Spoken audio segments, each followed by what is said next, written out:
আর মাত্র 18 ঘন্টা। 18 ঘন্টা পর আলহামদুলিল্লাহ পেজে ডেলিভারি চার্জ ফ্রিও শেষ, 2000 টাকার উপরে শপিং করলে গিফটও শেষ। আমরা বলেছিলাম 14 তারিখ পর্যন্ত অর্ডার করতে পারবেন, এখন 14 তারিখ পরে গিয়েছে শুক্রবার, আবার সুন্দরবন কুরিয়ার সার্ভিস শুক্রবার অফ থাকে। দ্যাটস ওয়াই আপনারা অর্ডার করতে পারবেন আমার ভাইরা আজকে এবং কি কালকে। সো যারা স্ক্রিনশট মেরে রেখেছেন এটা নিব বা পছন্দ করতে আসছেন পেজে, তারা দেরি করবেন না, এখনই ধাপাধাপ অর্ডার করে ফেলেন।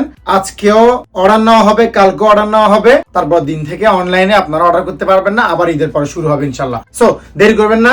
যেমন আমি যে টি শার্টটা পরে আছি, পিছনে নাইকের একটা প্রিন্ট করা, ফেব্রিক্সটা সুপার স্প্যান্ডেক্স থাকবে, একদম সুপার স্প্যান্ডেক্স, কালার হবে 4-5টা, যার যে কালার পছন্দ হচ্ছে স্ক্রিনশট দিয়ে ইনবক্সে চলে আসুন।